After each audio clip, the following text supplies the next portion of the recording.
하나님께서 주일 오전 여러분들에게 주시는 말씀은 시편 1편 1절부터 6절까지 말씀입니다.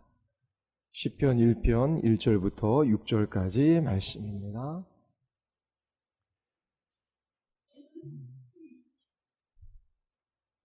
주님의 말씀에 귀를 기울이시기를 바랍니다. 복 있는 사람은 악인들의 꾀를 따르지 아니하며 죄인들의 길에 서지 아니하며 오만한 자들의 자리에 앉지 아니하고 오직 여호와의 율법을 즐거워하여 그의 율법을 주야로 묵상하는도다. 그는 시냇가에 심은 나무가 철을 따라 열매를 맺으며 그 잎사귀가 마르지 아니함 같으니 그가 하는 모든 일이 다 형통하리로다. 악인들은 그렇지 아니하며 오직 바람에 나는 겨와 같도다. 그러므로 악인들은 심판을 견디지 못하며 죄인들이 의인들의 모임에 들지 못하리로다. 무릇 의인들의 길은 여호와께서 인정하시나 악인들의 길은 망하리로다. 아멘. 말씀 듣기 전에 기도하시겠습니다. 하나님 아버지, 우리 모두 하나님의 말씀 앞에 섰습니다. 하나님께서 우리에게 정하신 인생의 복된 길이 무엇인지를 깨달아 알게 하여 주시고 생명의 길, 하나님 의인의 길을 걸어가게 하여 주시옵소서. 성령 하나님께서 설교자를 통하여 오늘도 우리에게 말씀하여 주시고 진리의 빛을 우리의 심령 가운데 비추어 주시기를 간절히 원하오며 예수 그리스도의 이름으로 기도드리옵나이다. 아멘. 시편 1편은 성경 전체의 서론이며 요약이다라고 그렇게 말하기도 합니다. 그리고 시편 150편 전체를 여는 열쇠다라고 그렇게 말하기도 합니다. 성경 전체에서 가르치는 기본적인 가르침이 이 시편 1편에 녹아내려져 있습니다. 분명한 하나님의 백성들의 삶에 대한 견해, 인생관이 녹아내려져 있지요. 시편 기자는 자기 자신의 경험을 시의 형식으로 그렇게 노래하고 있습니다. 시편 1편은 행복에 관한 노래입니다. 복에 관한 시이지요. 이 시가 비록 수천 년 전에 쓰여졌지만 오늘날 우리들의 이야기이기도 합니다. 왜냐하면 과거에 사람들이 그렇게 찾았던 것도 행복이고 오늘날 우리들이 찾는 것도 행복이기 때문입니다. 시대를 막론하고 지금까지 인류 전체가 찾아다닌 것이 바로 행복이에요. 한번 사람들에게 물어보십시오. 너는 왜 사니? 행복하기 위하여 산다라고 말을 합니다. 인간의 역사는 이 행복을 추구하는 것, 이 노력 외에 아무것도 아닙니다. 사람들은 역사 가운데 끊임없이 물어왔어요. 어떻게 하면 행복한 삶을 살아갈 수 있을까요? 행복이라고 하는 것이 도대체 무엇입니까? 수많은 사람들이 행복하기를 원하고 그 행복에 관해서 물어왔지만 정작 행복을 찾은 사람은 많지 않은 것 같습니다.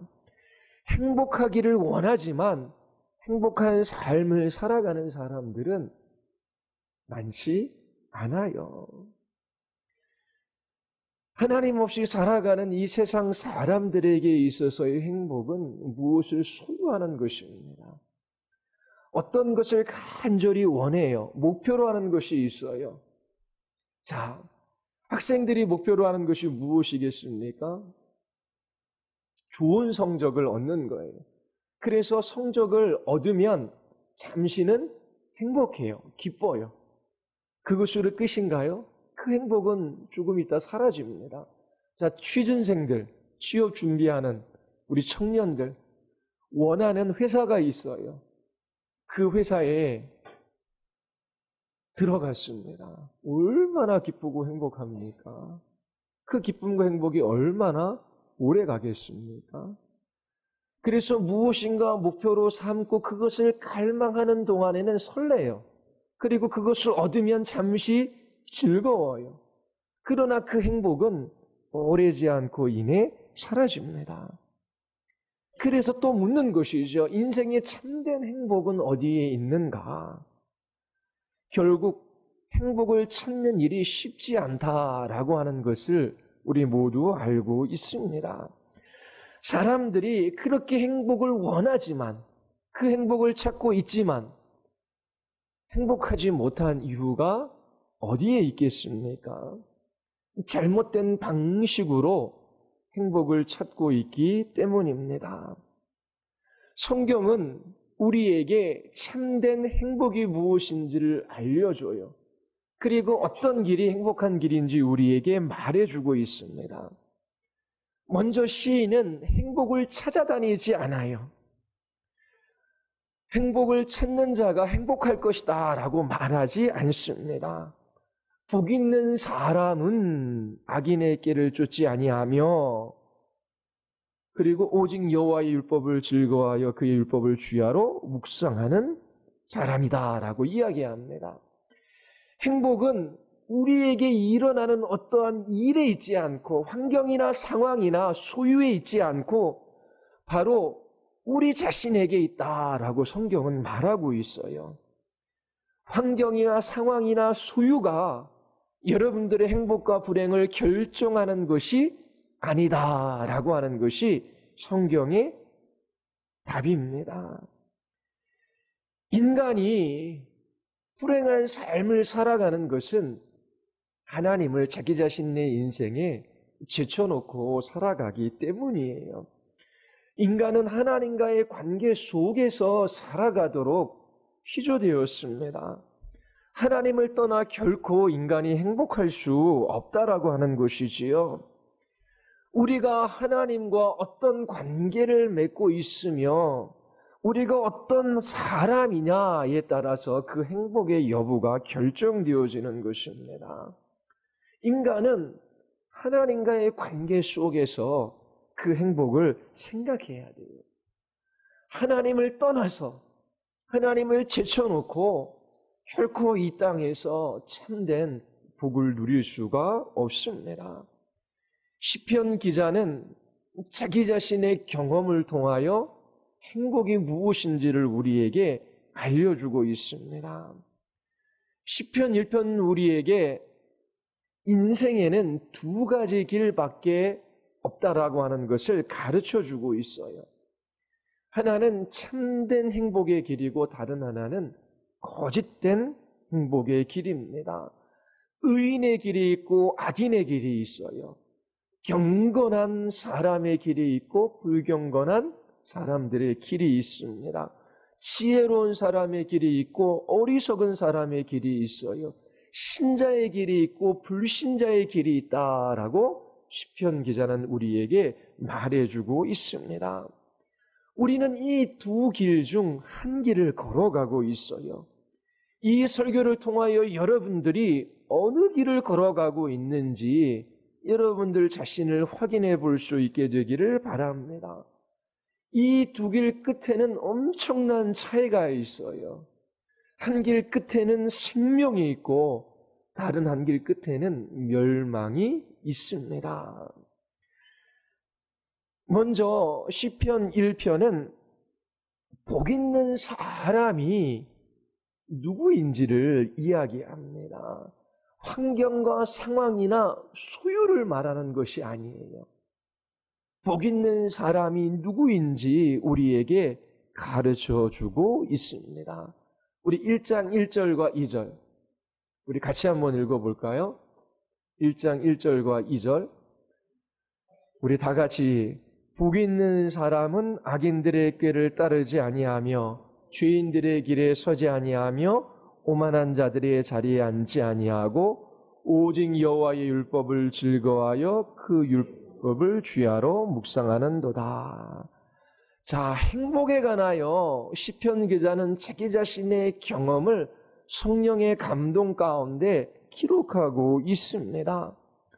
복에 관하여 먼저 부정적인 진술을 하고 있어요. 그리고 나중에 긍정적인 진술을 하고 있지요.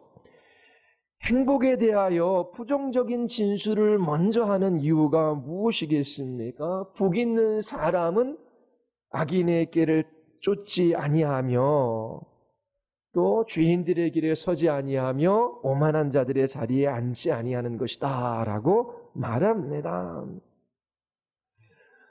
삶의 문제를 다룰 때에 부정적인 방식으로 먼저 시편 기자가 표현하고 있어요. 그 이유가 무엇이냐면 성경은 아주 현실적인 책이기 때문입니다. 성경은 언제나 있는 그대로의 모습을 우리에게 말해주고 있어요. 사람들은 자기 자신의 모습을 보기를 원하지 않습니다. 그러나 성경은 이 세상이 우리가 어떠한 존재인지를 있는 그대로 드러내 보여주고 또 그것을 직시하기를 바라고 있습니다. 그래서 먼저 현실에 있는 그대로 이 시편 기자는 우리에게 복에 관하여 말하고 있습니다. 그리고 두 번째로는 죄를 깨닫기 전에는 아무런 소망이 없기 때문에 그래요. 그 현실적인 모습을 성경은 드러내 보여주고 그것이 우리의 모습임을 깨달아 알게 해서 죄에서 돌이켜 그리스도를 붙들게 하고자 하는 그런 목적이 있는 것입니다. 사람들이 먼저 깨달아야 하는 것은 우리가 본성적으로 자연히 살아가는 것이 그것이 자연적이고 그리고 그것이 참된 길이다라고 말하지 않아요. 우리가 먼저 깨달아야 하는 것은 이 세상이 무엇인가 잘못되어 있다라고 하는 것입니다. 세상은 인생이 멋지다라고 이야기해요. 그러나 성경은 인생이 추하고 더럽다라고 말합니다. 그렇게 인생을 직시하게 하고 그 문제가 무엇인지를 우리에게 드러내 보여주고 있지요. 부정적인 방식으로 그렇게 이야기하는 이유가 무엇이냐면 치료를 하기 전에 진단을 하는 것이 좋기 때문입니다. 이 세상은 자기 자신을 진단할 수가 없어요. 그냥 진통제를 놓아주듯 잠시 우리에게 즐거움을 주므로 고난을 잊어버리게 만드는 것이지요. 현재의 삶이 전부인 것처럼 그렇게 여기며 오늘을 살아가도록 만듭니다. 그러나 성경은 인생의 불행의 원인이 무엇인지를 우리에게 진단하고 그것이 어떻게 치료될 수 있는지 그것에 대한 답을 줍니다. 이처럼 부정적인 진술을 먼저 하는 이유는 그것이 우리의 현실이기 때문에 그래요. 그 현실을 바로 깨달아 알고 죄의 자리에서 돌이켜 그 문제를 해결할 방안을 성경이 그 다음에 이야기하려고 합니다. 사람들이 행복하기를 원해요. 그러면 먼저 행복하지 못한 원인이 무엇인지를 발견해야지요. 불행의 원인이 무엇인지를 이 성경이 우리에게 먼저 가르쳐주고 있습니다. 자, 복 있는 사람들이 피해야 할 것이 무엇입니까? 하나님 없이 살아가는 사람들은 이렇게 살아간다라고 하는, 그리고 그러한 삶은 너무나 당연하게 여긴다라고 하는 것입니다. 그러나 복 있는 사람들이 피해야 할 것 세 가지가 있습니다. 첫 번째, 악인의 꾀를 따르는 것. 두 번째, 죄인의 길에 서는 것. 세 번째, 오만한 자의 자리에 앉는 것. 자, 그러면 첫 번째 악인의 길을 따른다라고 하는 것이 무엇이겠습니까? 여기서 악인은, 성경에서 말하는 악인은 구체적으로 도덕적인 악을 행하는 사람을 의미하지 않아요. 악인은 하나님 없이 살아가는 사람을 지칭합니다. 하나님을 향하여 불경건한 삶을 살아가는 거예요. 하나님은 온 세상의 창조주이시고 그 창조하신 세계를 지혜와 능력으로 다스리시는 왕이셔요. 그 하나님을 영화롭게 하고 마땅히 하나님께 감사해야 하며 살아가야 함에도 불구하고 그 하나님이 어디 있어? 하나님 없는 것처럼 살아가는 사람들을 성경은 악인이라고 그렇게 표현합니다. 이처럼 악인들은 하나님 없이 자기 생각을 따라 살아가는 사람들을 말해요. 자신의 생각을 가지고 나름대로 성실하게, 나름대로 정직하게 살아가는 사람도 있습니다. 그러나 하나님 없이 살아가는 그 사람을 성경은 악인이라고 말해요. 이 하나님 없이 살아가는 사람들에게 꾀가 있습니다. 이 꾀는 사고방식을 가리킵니다. 그들이 가지고 있는 세계관과 인생관을 말해요. 최근에 유행했던 드라마가 하나 있지요. 뭐죠? 드라마 안 보십니까? 도깨비라고 하는 것입니다. 어느 글에는 도깨비가 기독교적인 가치관을 훼손하고 그러면서 그거 보지 말아야 한다 막 있어요. 또 문학적인 상상력도 있고 또 예술적 가치도 있다 그렇게 표현하기도 합니다. 그런데 일단 사람들이 생각하는 가치관과 세계관이 묻어져 있어요. 자, 도깨비의 시간관은 어떻습니까? 시간은 돌고 돈다. 순환하는 시간관을 가지고 있어요. 근데 성경에서 말하는 시간관은 뭐예요? 직선적인 시간관이에요. 하나님의 창조가 있고 마지막 심판이 있다라고 하는 것입니다. 그러나 이 동양에서의 시간관은 봄, 여름, 가을, 겨울, 아침이 오고 저녁이 오고 또 아침이 오고 저녁이 오고 그러면서 시간은 계속 돌고 돈다라고 하는 것이지요. 그러면 특별히 도덕적인 죄를 범하고 살지는 않지만 나름대로의 세계관과 가치관과 인생관을 가지고 하나님 없이 열심히 살아가는 사람들이 있어요. 그 사람들이 가지고 있는 사고방식, 그것을 악인들의 꾀라고 말합니다. 따른다라고 하는 것은 그것을 추종하는 것이지요.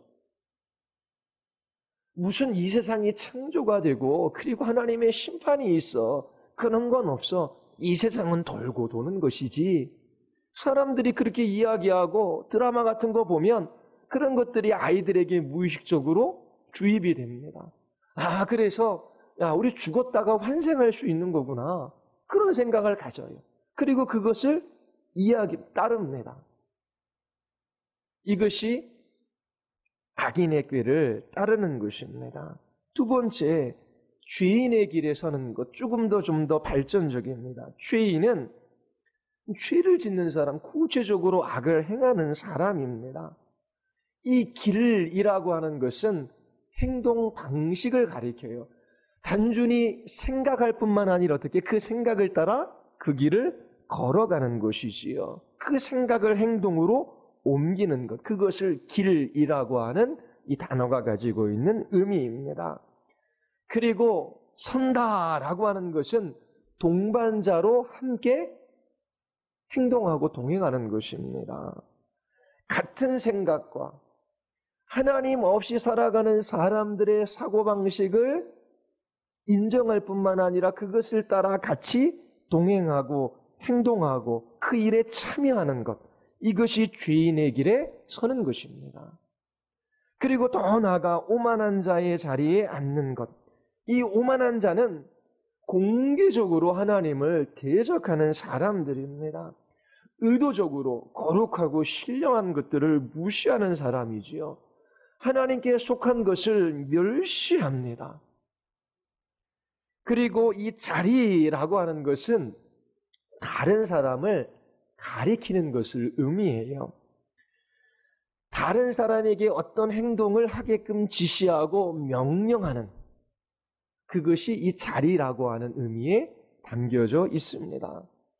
예전에 고대에 선생님들이 서서 가르치는 것이 아니라 자리에서 앉아서 가르쳤어요. 이처럼 앉는다라고 하는 것은 스승의 자리를 가리키는 것입니다. 이 자리라고 하는 것이, 그리고 앉는다라고 하는 것은 따라하거나 함께하는 정도가 아니라 다른 사람을 죄에 짓도록 부추기는 거예요. 구체적인 예행. 하나님을 의지하며 살아가는 것을 비웃어요. 야, 주일에 교회에 가면 떡이 나오냐, 밥이 나오냐? 밥 주지요. 그 주일에도 열심히 장사하고 돈을 벌어야지 행복한 삶을 살아갈 수 있지. 주일에 그렇게 가게 문 닫고 예배 드린다고 해서 떡이 생기냐, 밥이 생기냐? 하나님이 어디 있다고? 저 미련하고 바보 같은 사람. 그러면서 주일을 지키며 하나님을 예배하는 사람을 비웃을 수 있어요. 그리고 이 세상의 자원을 얻어 그것으로 생명과 풍성한 삶을 확보해 보려고 하는 것이지요. 물질주의, 만번 숭배에 물든 사람들이 있습니다. 또 부동산 투기. 자, 어떻게 월급 따박따박 받아서 노후를 편안하게 살아갈 수 있어요? 어디다가 투자해야 합니다. 정당한 투자가 있을 수 있어요. 그런데 대부분은 집 사놓고 이 집이 몇 억씩 오르고 또 집을 사고 그러면서 자, 봐봐. 평생 일해봤자 그거 가지고는 안 돼. 지금 한국 사회에서는 땅도 사놓고 집도 사놓고 그것이 올라가야 나중에 행복한 삶을 살아갈 수 있어요. 그러한 사고방식을 이 세상 사람들은 가지고 있어요. 근데 교회 다니는데 맞아. 어떻게 따박따박 월급 받아서 노후를 준비할 수 있어? 뭐 좋은 정보 없을까?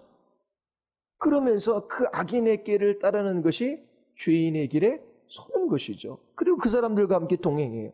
교회에 모여 앉아서 집사님, 권사님들이 구역 예배 드린 다음에 밥 열심히 먹고 야, 이번에는 우리 어디에 투자할까?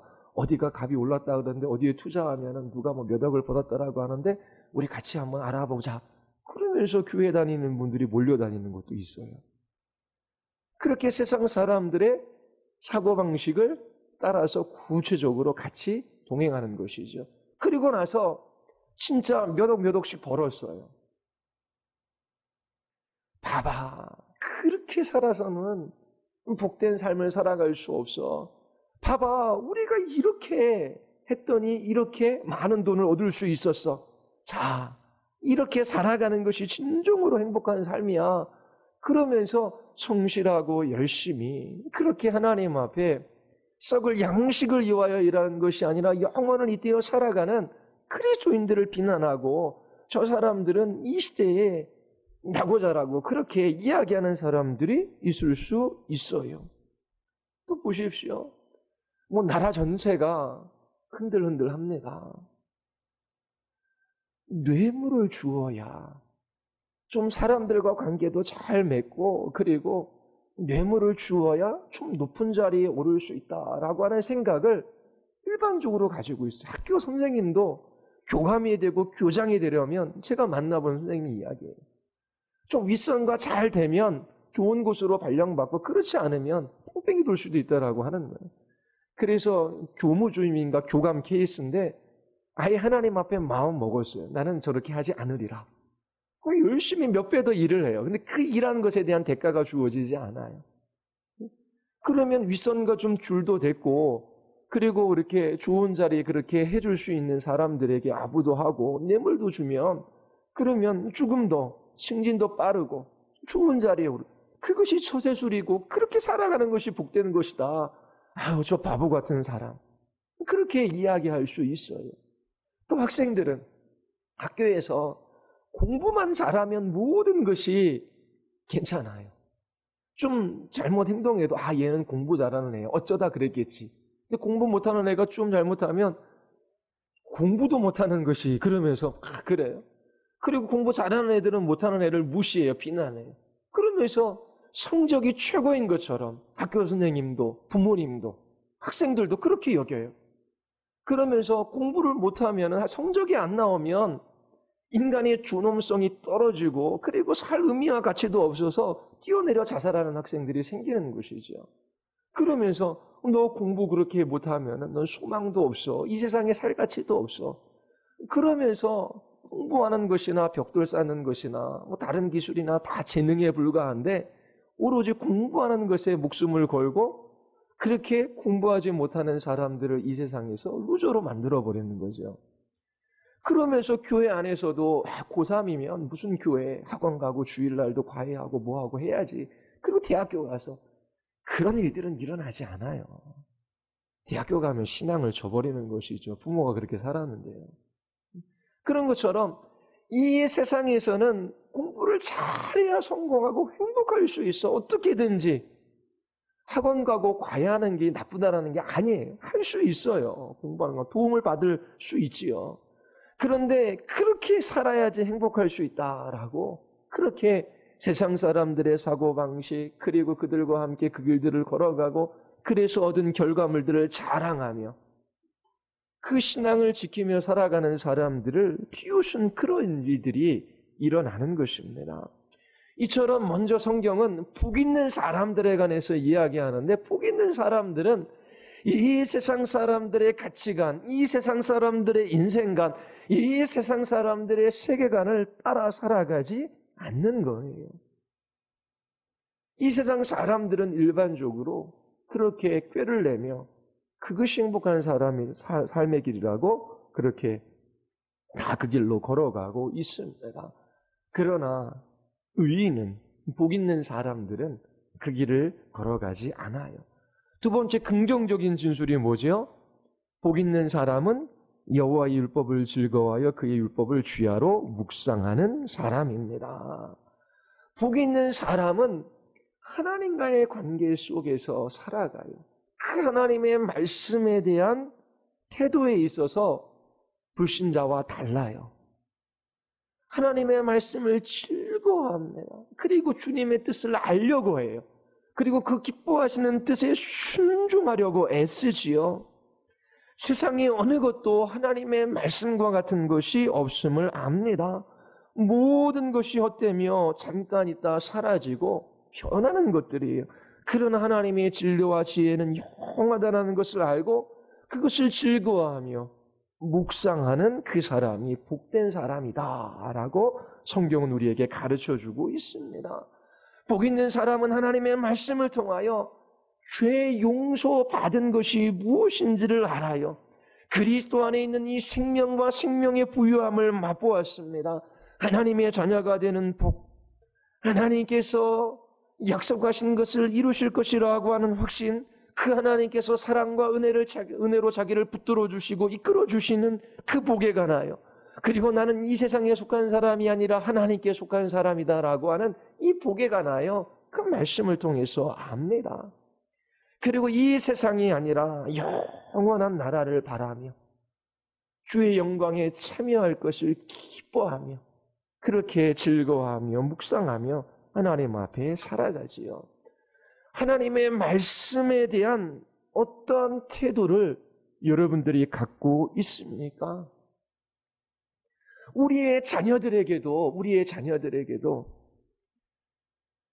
공부하지 마라. 기술도 배우지 마라.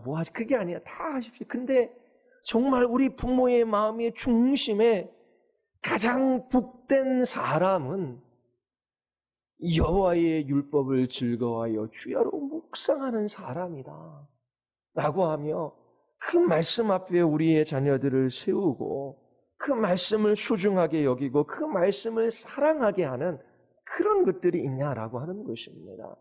얘야 공부하고 학원 가고 과외하고 그리고 취직하고 뭐하고 다 해야 될 것이지요. 그런데 어떻게 해요? 정말 중요한 것은 잊어버리고 중요하지 않는, 상대적으로 덜 중요한 그것을 우선시하며 살아가지는 않습니까? 이스라엘 백성과 주변 나라의 그 민족들과 다른 차이가 무엇입니까? 이 백성들에게는 계시가 주어졌어요. 이 이스라엘 백성들은 오직 하나님, 여호와 하나님만이 참 신임을 믿고 알고 있어요.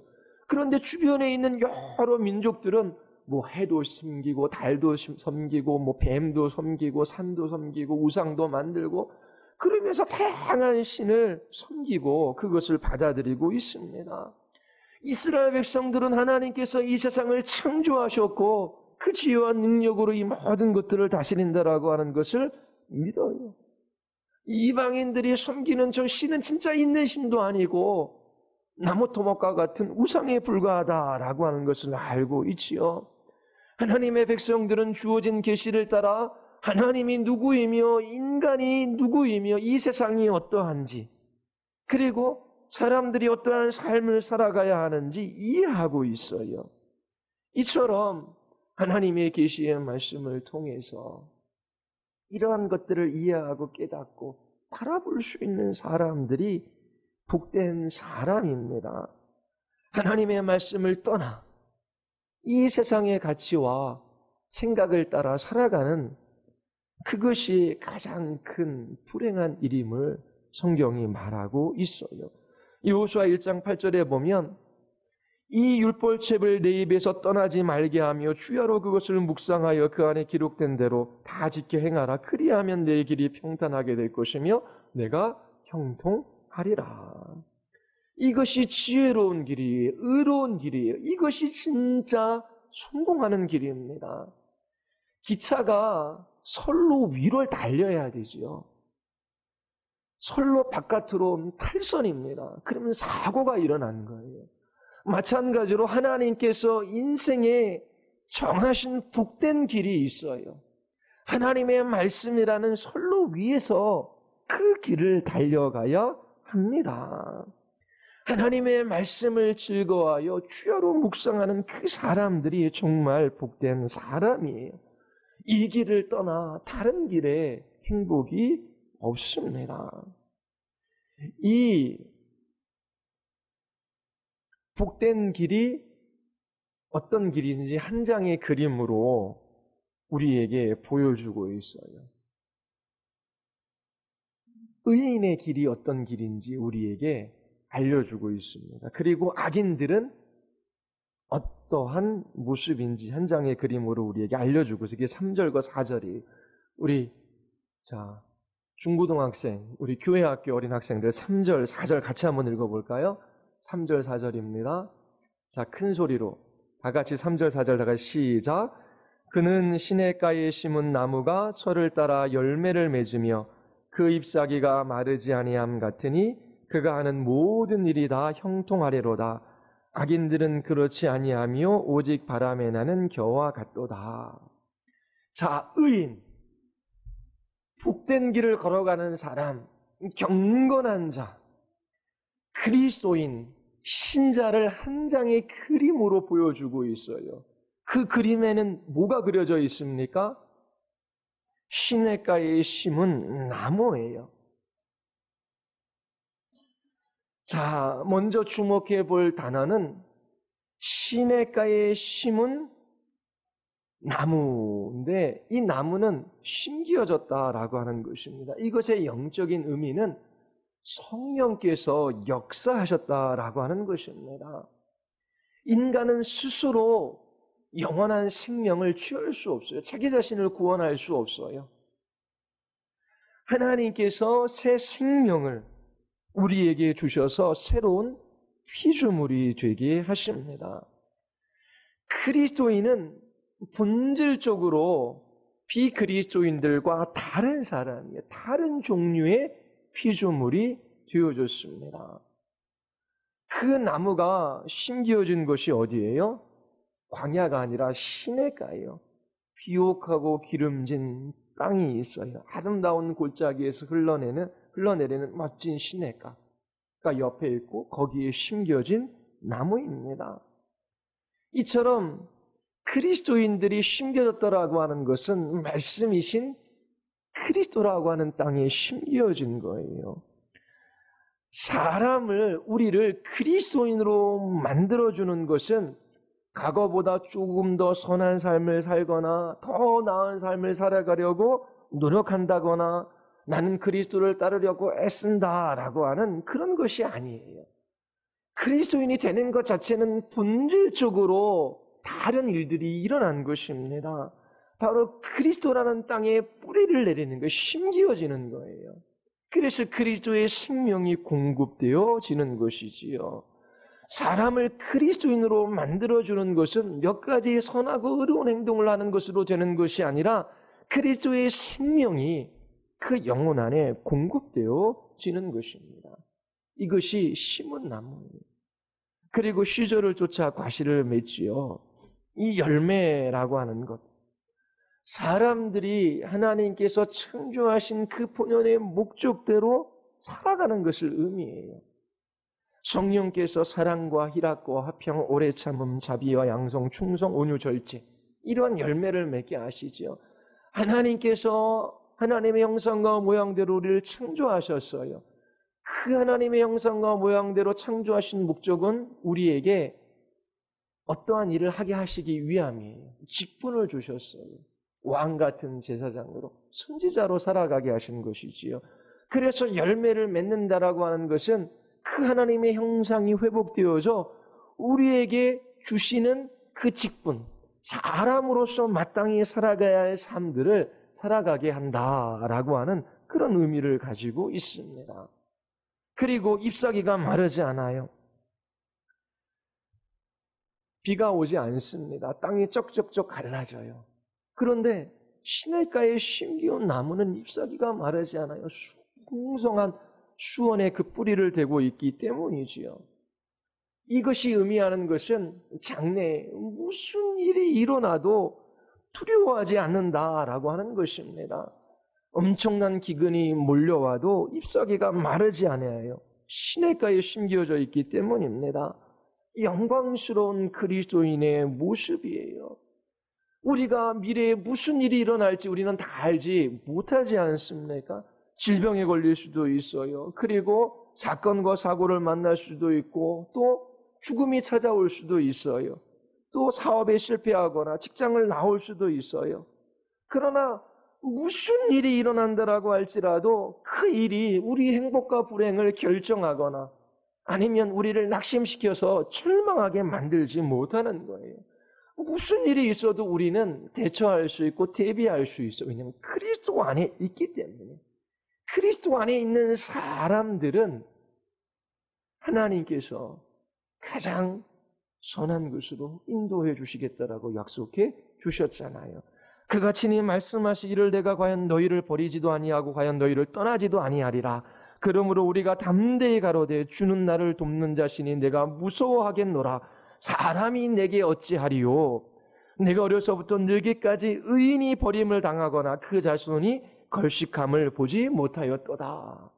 하나님과 바른 관계를 맺고 그리스도 안에서 자녀된 우리들을 하나님께서 결코 버리지 않고 그 자손이 걸식하는 것을 보지 못했다라고 시편 기자가 그렇게 기록하고 있습니다. 그 잎사귀가 마르지 아니에요. 그런데 악인은 어떻습니까? 악인을 나타내는 한 장의 그림은 바람에 나는 겨예요. 자, 이 겨에는 몇 가지 특징이 있어요. 우리 교회 학교 어린 아이들 겨가 뭔지 알아? 겨요? 시골에 가면은 우리 그 벼가 있어요. 그렇죠? 쌀나무라고 우리 애들은 이야기하기도 합니다. 그것을 탈곡해서 그 알곡을 빼내면 쭉정이가 남지요. 겨울에 그걸로 불을 떼기도 했어요. 그것이 겨예요. 이 겨에는 알맹이가 없어요. 내용이 없어요. 이 의미가 무엇이겠습니까? 하나님을 떠난 사람은 인생의 목적도 가치도 무엇이에요? 내가 무엇을 믿어야 할지 어떻게 행동해야 할지 그 기준이 없는 것입니다. 그 인생 자체가 내용이 없어요. 영원이 아니라 지금 여기에 먹고 마시는 지금 나를 즐겁게 할 것을 쫓아 살다가 죽음을 맞이하는데 그 인생에 보니까 내용이 없어요. 그것이 바로 교회의 특징입니다. 두 번째는 뭐죠? 뿌리가 없어요. 나무에 빗대 한번 생각해 보십시오. 뿌리가 없어요.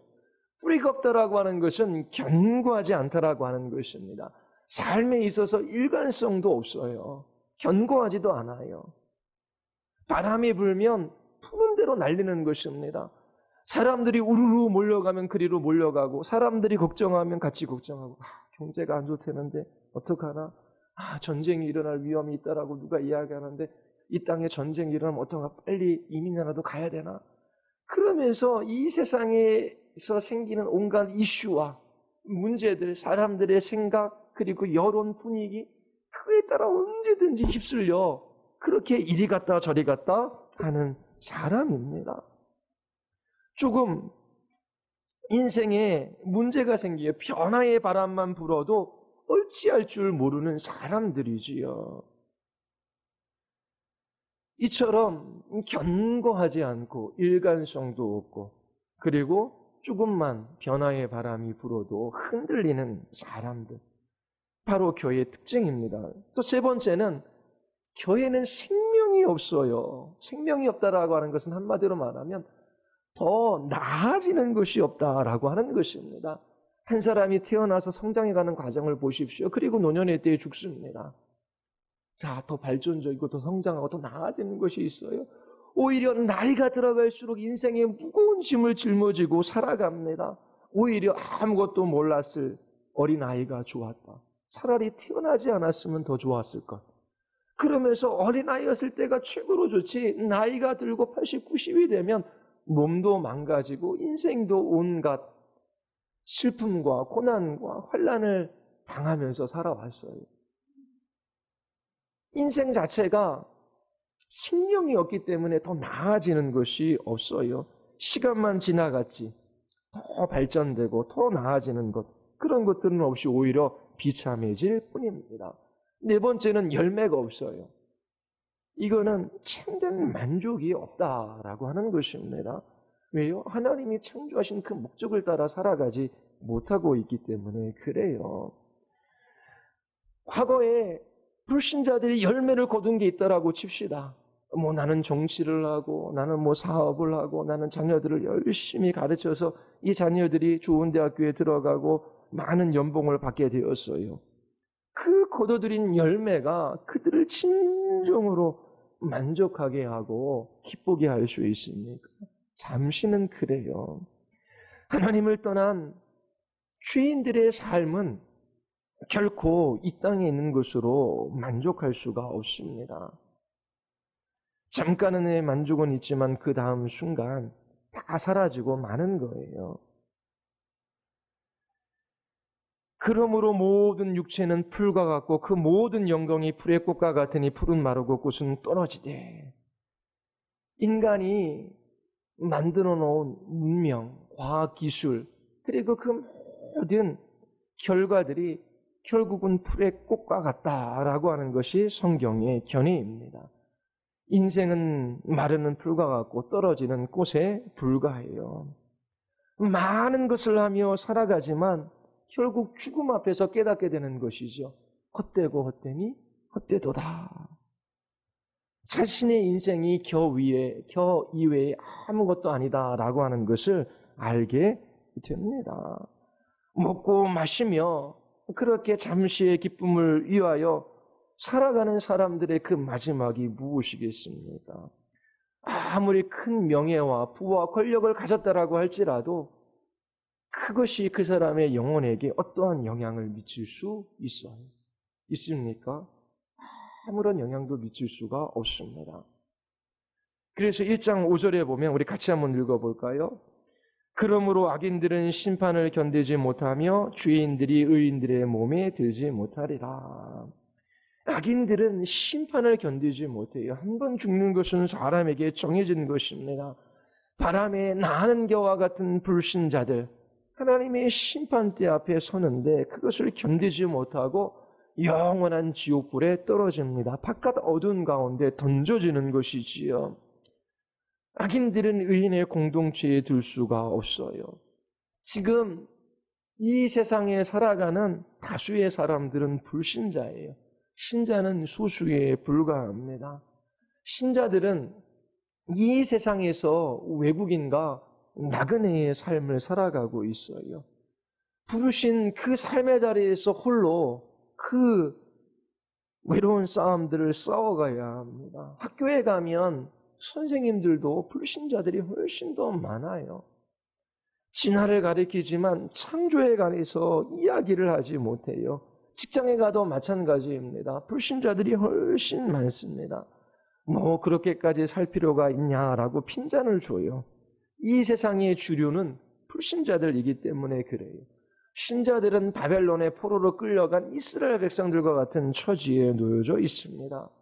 이 땅에서 우리는 외국인이고 나그네예요. 이 땅이 우리에게 본향이 아닙니다. 그러나 우리가 생각해야 될 것은 이 땅이 전부가 아니라 하나님께서 심판하시는 그 마지막 날이 있다라고 하는 겁니다. 그 심판의 날에 불신자들은 견디지 못해요. 악인들은 반드시 망합니다. 주님의 나라에 그들은 들어가지 못해요. 그들을 기다리고 있는 것은 영원한 형벌뿐입니다. 자, 우리 결론을 6절에서 이야기를 하고 있습니다. 1장 6절 같이 한번 읽어볼까요? 무릇 의인들의 길은 여호와께서 인정하시나 악인들의 길은 망하리로다. 의인의 길, 하나님과 바른 관계 속에 놓여져 있는 신자들을 하나님께서 아신다라고 하는 것입니다. 하나님께서 지켜보고 계셔요. 하나님께서 그들을 붙드시고 보호하시고 지키시고 필요한 것들을 공급해 주셔서 하나님의 나라로 인도해 주셔요. 이처럼 의인의 길은 여호와께서 인정하십니다. 그러나 악인의 길은 망합니다. 멸망의 길입니다. 악인, 하나님 없이 살아가는 사람들은 이런 앞을 내려보지 못해요. 오직 이 순간, 그리고 이 땅에서의 행복, 즐거운 것, 기쁜 것, 그런 것들에만 관심을 가지고 있어요. 오늘 내가 무엇을 할까? 나를 즐겁게 할 것이 무엇인가? 내일 나를 행복하게 할 것이 무엇인가? 그러면서 이 땅에서 자기 자신을 즐겁게 할 것을 끊임없이 찾아다닙니다. 그리고 그것을 당장 갖지 못하면 불행하게 생각하지요. 그들은 이 땅의 심판이 온다라고 하는 것을 생각하지 않아요. 그것을 거부하지요. 무시합니다. 현재를 사는 것이 중요하지 왜 아직 다가오지 않은 미래, 그 심판에 관해서 얘기하냐고 화를 내는 사람도 있습니다. 이 세상이 전부인 것처럼 살아가요. 어리석은 부자처럼 내 영혼이 편히 먹고 쉬자라고 하며 그들에 나가서 그 곡식들을 거둬들이고 창고에 차곡차곡 쌓아놓지만은 결국 죽음이 그에게 찾아옵니다. 그러나 악인들은 그 죽음 이후를 보지도 못하고 대비하지도 못해요. 하루하루를 살아가는 것이지요. 그들의 손으로 벌어 입으로 먹는 삶에만 만족합니다. 오로지 현재, 지금 이 땅만 그들에게 있을 뿐이에요. 그러나 반드시 종말이 찾아옵니다. 성경이 이야기하고 있어요. 그런데 그들은 끝까지 사람이 죽으면 끝이지, 그냥 없어지는 것이지, 그렇게 말하며 하나님의 말씀, 그리고 하나님을 대적합니다. 죽음의 그림자가 그들에게 두리워져 있음을 보지 못해요. 하나님의 심판의 칼이 그들을 겨누고 있습니다. 하나님께서 불경건하고 불의한 삶을 살아가는 주인들을 반드시 심판하셔요. 그들은 이 세상이 전부이고 모든 것이라고 말하지만 그것을 증명할 수도 없습니다. 그냥 습관적으로 내뱉는 말이지요. 자기 자신도 알지 못하는 말을 하며 살아갑니다. 이런 사람들이 악인이에요. 이런 사람들이 바람에 나는 겨와 같은 인생이지요. 그러나 지혜로운 사람들은 미래를 바라봅니다. 하나님의 심판이 있다라고 하는 것을 알아요. 여러분들의 인생에 두 길밖에 없습니다. 우리 모두는 죽음을 향하여 걸어가고 있어요. 우리의 종착지는 천국 아니면 지옥입니다. 오늘 이 땅에서 지금 천국으로 가는 길을 걸어가고 있는 사람들이 있는 반면 지옥으로 가는 길을 걸어가고 있는 사람들이 있어요. 천국길을 걸어가고 있는 사람들은 여호와의 말씀을 즐거워하여 주야로 묵상하는 사람들이에요. 그 하나님의 말씀에 대한 태도가 다릅니다. 예수 그리스도를 나의 구주, 나의 하나님으로 영접했고 주님이 말씀하시는 그 기뻐하시는 뜻대로 살아가고자 순종해요. 예전에 자녀를 둘 낳은 자모가 있어요. 한 아이는 유아부 예배를 드리고 한 아이를 끌어안고 잠옷실에서 예배를 드리는데 예배가 끝나도 예배실에서 못 나와요. 왜냐하면 이 아이가 잠옷실에도 부산하게 왔다 갔다 하니까 그 아이를 보느냐고 예배를 하지를 못하는 거예요. 그러니까 말씀이 잘 들리지가 않아요. 그러니까 말씀 없이 살아가니까 눈물을 흘리며 하나님, 제가 하나님의 말씀을 듣지도 못하고 깨닫지도 못하고 이 두 사이 아이 양육하며 이렇게 심령이 메마르고 마음이 굳어져 가고 있습니다. 하나님 말씀을 들을 수 있도록 내 귀를 열어주시고 나의 마음이 주의 말씀에 기울어질 수 있도록 도와주시옵소서. 신자의 마음도 하나님의 말씀에 대하여 굳을 수 있어요. 그러나 굳은 상태로 가는 것이 아니라 그것 때문에 하나님 앞에 애통해야 하며 내 마음이 하나님의 말씀을 지금 즐거워하지 않는데 하나님 내 마음이 드라마를 보며 영화를 보며 스포츠를 하며 친구를 만나며 깔깔대고 웃고 즐거워하는 것 그런 거 나쁜 것이 아니죠. 그런데 그거 되는 반응을 보이는데 하나님의 말씀에는 내 마음이 마치 죽은 것처럼 어떤 반응도 없이 이렇게 딱딱하게 굳어져만 가고 있습니다. 하나님 나를 도와주시옵소서. 하나님의 말씀의 방망이로 내 마음을 깨트리시고 성령께서 내 마음을 다시 불러일으키셔서 주의 말씀을 사모하게 하여 주시옵소서. 그렇게 기도하는 그런 자모가 있어요. 그런데 교회에 다녀도 하나님의 말씀에 대한 어떠한 태도도 보이지 않고 그렇게 살아가는 그 사람이 천국길을 걸어가는 사람일 리 없지 않겠습니까? 여러분들이 예수 그리스도를 영접했어요. 그런데 여호와의 말씀을 즐거워하며 그 말씀을 주야로 묵상하고 그 말씀을 듣고 배우는 것을 즐거워하지 않아요. 기도하십시오. 하나님 내 마음이 주의 말씀의 반응을 보이고 주의 이 말씀에 내 마음이 빼앗기게 되기를 원하나이다. 그러면서 그 말씀 앞으로 나아가야 하는 것입니다.